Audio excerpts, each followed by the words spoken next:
stylos, que les scripts.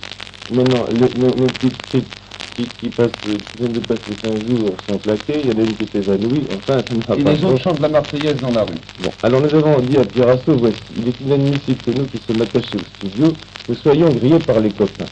Alors voilà une idée, nous allons faire, nous, le premier reportage. Le premier reportage, nous ne pouvons pas le faire à l'hôtel de ville ou à la Porte d'Orléans, mais nous pouvons quand même le faire dans notre quartier.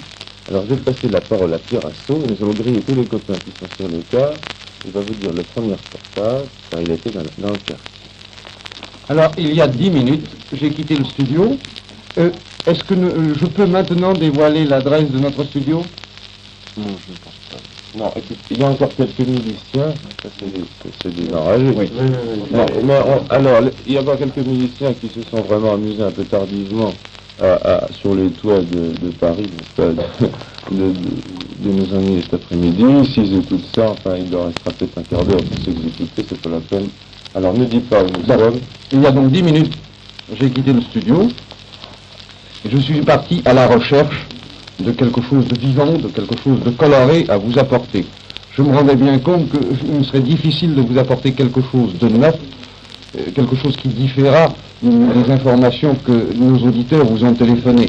Quand je vous aurais dit que le quartier est à la joie, que les fenêtres s'allument petit à petit, que des gens parlent sur le pas de leur porte, je vous aurais tout dit.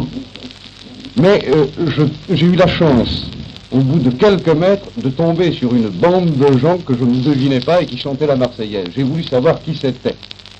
Je les ai appelés... Excusez-moi. Avant de passer ce reportage, un communiqué extrêmement important. Oui, le commandant de Paris signale que les fenêtres allumées font des cibles magnifiques pour les Allemands qui sont encore dans les rues et qu'il y a à craindre de nombreux blessés et morts à cause de cette imprudence. En conséquence, on est obligé pour cette chose-là de couper une grande partie de Paris au point de vue courant. Mais les Parisiens qui ont la chance de conserver le courant électrique sont priés de prendre toute mesure de sécurité pour que leur lumière ne se voit pas de l'extérieur. Alors, appliquez fermement les consignes de défense passive.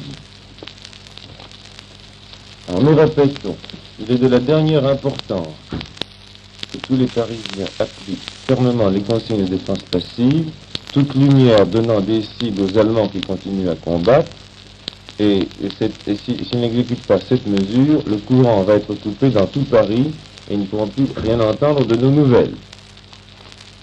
Ceci dit, on passe la parole à Pierasso. Je dis donc,